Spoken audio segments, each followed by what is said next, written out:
नवी मुंबईच्या वाशीमधील इनॉर्बिट मॉलमध्ये बॉम्ब ठेवल्याचा मेल आल्यानं एकच खळबळ उडाली होती आणि सकाळी 11:30च्या दरम्यान हा मेल आला होता आणि त्यानंतर पोलिसांच्या मदतीनं खरेदीसाठी आलेल्या सर्वांना बाहेर काढण्यात आलं आणि तपासणी देखील करण्यात आली। तपासणीनंतर अखेर 4 तासांनंतर मॉल पुन्हा सुरू करण्यात आलाय। याचा आढावा घेतलाय आमच्या प्रतिनिधींनी। वाशीतील इनॉर्बिट मॉलमध्ये बॉम्ब ठेवला असल्याचा मेल मॉल प्रशासनाला आला होता आणि एकच खळबळ उडालेली होती। माझ्या मागे हाच तो इनॉर्बिट मॉल आहे आणि ज्याच्यामध्ये साधारण 11:30 ते 12 वाजता हा मेल आला होता। त्यामुळे संपूर्णपणे हा मॉल आहे तो खाली करण्यात आला होता।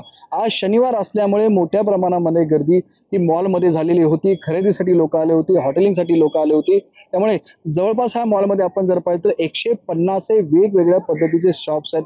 त्याच्यामध्ये मग शॉपिंग असेल, हॉटेल असेल, त्याचबरोबर इतर काही शॉप्स आहेत ते होते आणि मोठी गर्दी होती। मात्र या ठिकाणी बॉम्बचा मेल आल्यामुळे संपूर्णपणे मॉल हा खाली करण्यात आला होता आणि त्यानंतर नवी मुंबई पोलीस असेल, फायर ब्रिगेड असेल, बॉम्ब स्क्वॉड पथक असेल, या संपूर्णपणे टीमने आहे ते मॉल या ठिकाणी संपूर्ण मॉलची तपासणी करण्यात आली होती आणि त्यानंतर कुठलीही संशयास्पद वस्तू या मॉलमध्ये आढळून आलेली नाहीये। त्यामुळे अखेर संध्याकाळी 4 नंतर आहे तो मॉल सुरू करण्यात आला होता। त्यामुळे जवळपास 4 तास हा मॉल आहे तो बॉम्बच्या मेलमुळे बंद करण्यात आला होता।